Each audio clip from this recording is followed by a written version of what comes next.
Kita masih bersama Ustadz Norotama Abu Ghifar dari Klinik Mutiara Madani Yogyakarta. Dan silakan untuk Anda ingin bergabung bersama kami, kita masih membuka line telepon untuk Anda di 02718575555. Dan kita lanjut lagi Ustadz, kali ini tentang kelebihan dari Klinik Mutiara Madani Yogyakarta. Silakan. Baik, pemirsa TA TV dimanapun Anda berada, bahwa di dunia ini tidak ada yang kebetulan. Semua sudah diatur oleh Allah sedemikian rupa untuk membuat kehidupan kita, kesehatan kita jauh lebih baik dari kondisi sebelumnya.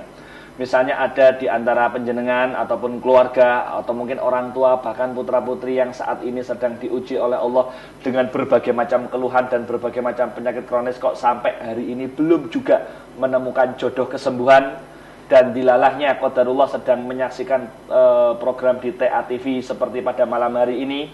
Sekali lagi, ini bukan kebetulan. Diyakini saja bahwa ini adalah jawaban doa-doa panjang kita selama ini untuk mencari solusi terapi yang terbaik. Kenapa? Karena Allah itu sesuai dengan prasangka hambanya. Kalau kita selalu berprasangka baik, jangan kaget kalau hanya hal-hal yang baik pula lah yang diizinkan Allah terjadi di dalam kehidupan kita. Walaupun mungkin misalnya saat ini sedang menjalani proses terapi, tetapi kalau kita selalu mengedepankan prasangka baik kita kepada Allah, maka pola terapi atau jalan terapi yang diberikan segera nantinya itu betul-betul diberikan petunjuk yang benar, sehingga insya Allah kesembuhan total betul-betul mudah sekali kita dapatkan. Menjawab pertanyaan Mbak Rinita tadi, kelebihan apa yang dimiliki oleh Mutiara Madani Yogyakarta, terapi warisan Nabi ini? Yang pertama, bahwa fokus pendekatan terapi yang kami lakukan dengan 3 sisi tadi, itu berarti adalah kami fokus membenahi sistem di dalam tubuh. Sehingga misalnya bagi Anda yang sudah bosan dengan rutin minum obat dokter sampai bertahun-tahun, kok belum juga menemukan kesembuhan, yang mungkin ada di antara Anda yang ada kekhawatiran, waduh kalau saya minum terus-terusan obat dokter ini takutnya kena ginjalnya, takutnya kena jantungnya, takutnya kena livernya dan lain sebagainya, dan segera ingin memutuskan untuk mengambil keputusan berhenti dari ketergantungan obat-obatan kimia. Maka dengan pendekatan terapi warisan Nabi di Mutiara Madani Yogyakarta ini insya Allah menjadi solusi yang luar biasa. Karena apa? Kita fokus membenahi sistem. Izinkan tubuh ini memperbaiki, melawan penyakitnya dengan kekuatannya sendiri. Dan nanti dengan pola-pola terapi yang kita lakukan, yaitu dengan terapi ruqyah syariah, sisi nutrisi dengan pendekatan terapi herbal nabawi yang disempurnakan dengan terapi bekam, maka itu betul-betul akan segera terwujud untuk bagaimana tubuh ini memperbaiki dirinya sendiri. Lalu kelebihan yang kedua, pada prinsipnya terapi kami bisa berbarengan dengan dokter. Jadi bisa berbarengan dengan dokter, ada 3 manfaat yang bisa kita dapatkan. Yang pertama, mengobati penyakitnya. Yang kedua, memperkuat efek positif dari terapi medisnya. Lalu yang ketiga, mencegah efek samping dari terapi medisnya. Nah nanti dengan berjalannya waktu, itu nanti bisa dikurangi dosis penggunaan obat medisnya, dan insya Allah betul-betul bisa lepas atau bisa bebas dari ketergantungan dari obat medisnya, pun termasuk perlakuan medisnya. Contoh, misalnya pada kasus gagal ginjal. Ketika mengalami gagal ginjal atau PGK, penyakit ginjal kronik, itu mereka seringkali melakukan yang namanya hemodialisis atau cuci darah. Nah, perlu kita pahami bersama bahwa yang namanya cuci darah itu, ya memang betul, dengan cuci darah itu akan membersihkan darah dan itu akan membantu organ tubuh, ginjal dan organ yang lainnya agar tidak berat kerjanya. Tetapi perlu kita pahami bersama bahwa cuci darah itu tidak memperbaiki kinerja fungsi ginjal. Sehingga yang terjadi apa?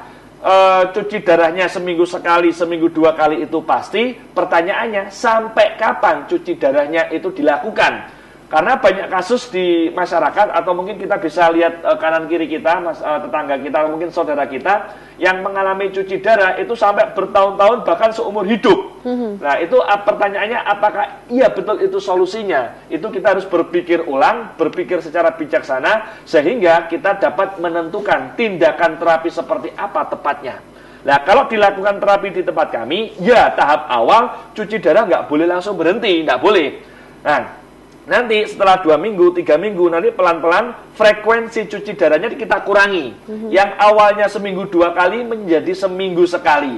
Kemudian 2 minggu sekali, sebulan sekali, lepas. Karena apa? Nanti dengan berjalannya waktu kita cek ureum kreatinnya itu sudah mulai masuk wilayah normal atau belum. Kemudian trombositnya bagaimana, itu nanti kita pantau betul.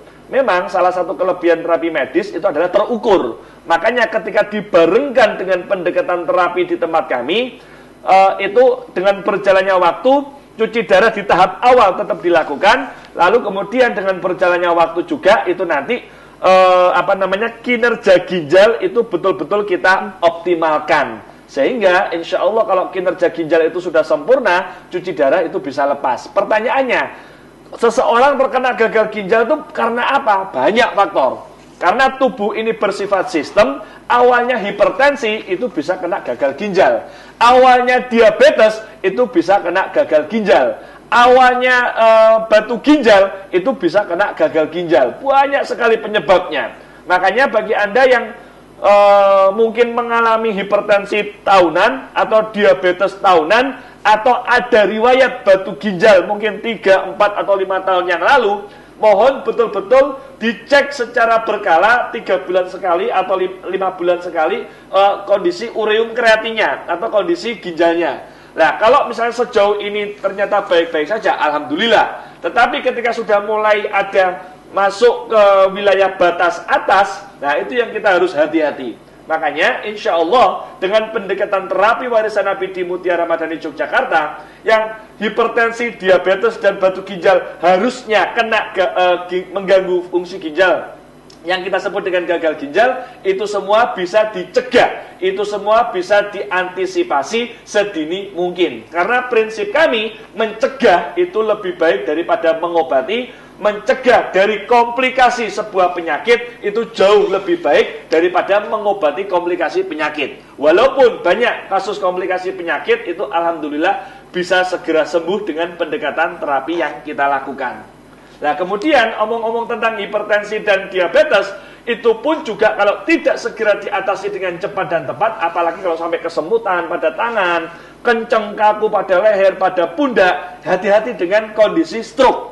Karena keadaan stroke itu bisa terjadi setiap saat. Itu yang harus kita hati-hati betul.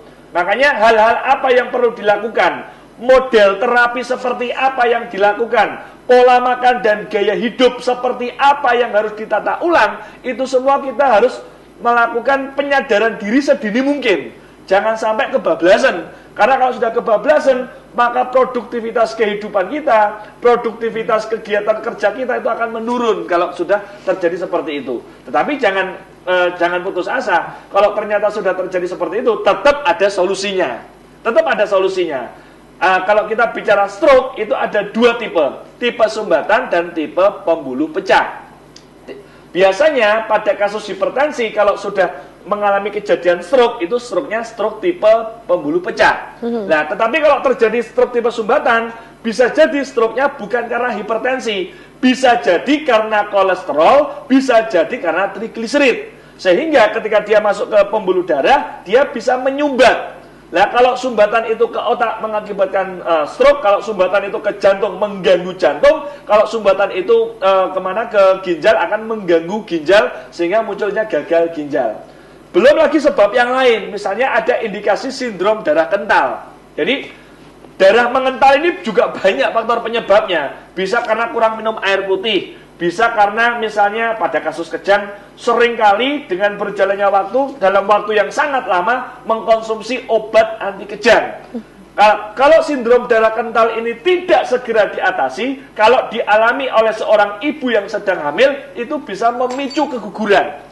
Kalau sindrom darah kental ini menuju ke otak, maka bisa mengakibatkan stroke. Kalau sindrom darah kental ini menuju ke jantung, mengganggu jantung. Kalau ke ginjal pun juga demikian. Jadi kalau kita bicara darah, itu adalah alat transportasi utama untuk menyalurkan, mengalirkan, mendistribusikan oksigen, nutrisi, dan hormon. Bisa dibayangkan kalau alat transportasi utama yang berupa darah di dalam tubuh kita ini mengental, maka tentunya gangguannya itu akan bersifat sistemik. Awalnya mungkin jantung, tapi akan merembet ke yang lainnya, merembet ke yang lainnya. Karena apa? Pasokan oksigen dan nutrisi serta hormon itu tidak bisa didistribusikan secara baik oleh tubuh karena ada keadaan sindrom darah kental. Nah, itu hanya bisa diobati dengan terapi al-hijamah diantaranya. Tetapi saya sering menyampaikan, mana di antara tiga sisi itu yang terbaik, Ustadz? Apakah sisi rohani dengan terapi ruqyah syariah? Apakah sisi nutrisi dengan terapi herbal? Apakah sisi fisik dengan terapi bekam? Maka saya dapat dengan mudah menjawab bahwa tiga sisi terapi ini adalah satu kesatuan yang tidak bisa dipisahkan. Jadi ketika orang datang, Ustadz saya mau minta dibekam aja, saya nggak mau ruqyah, saya nggak mau herbal. Nggak bisa. Karena mohon dibedakan antara tukang bekam dengan ahli bekam. Kalau kita bicara tukang bekam, orang datang ke Anda minta dibekam, langsung dibekam banyak titik, selesai bekam pingsan. Orang yang nggak tahu, waduh ini gara-gara bekamnya saya pingsan, padahal tidak. Tidak gara-gara bekamnya, tetapi cara membekamnya.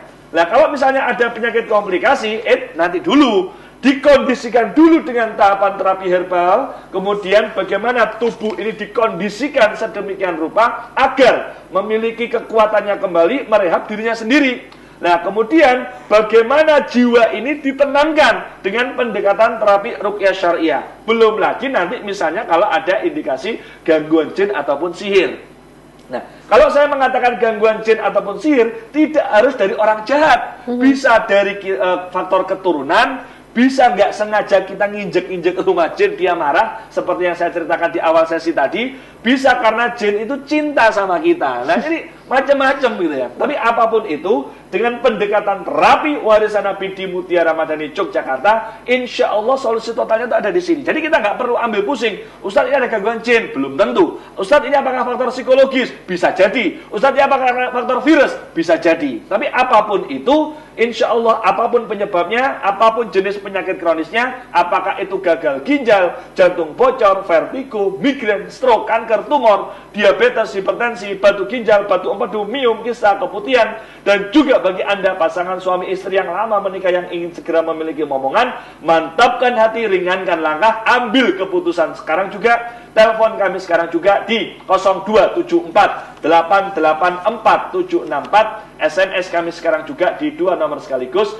di 0815 688 2700 dan di 0815 8729 510. Baik, pemirsa masih ada satu segmen terakhir dan saya informasikan sekali lagi untuk Anda. Untuk Anda yang ingin langsung datang di Klinik Mutiara Madani Yogyakarta, alamatnya ada di Perumnas Minomartani, Jalan Gurameh Raya C4, Minomartani, Ngaglik, Sleman, Yogyakarta. Dan buka setiap hari mulai dari jam 9 pagi sampai dengan jam 7 malam atau sampai dengan selesai. Kita akan lanjut lagi. Anda boleh bergabung nanti di 0271857555, tapi setelah yang lewat satu ini.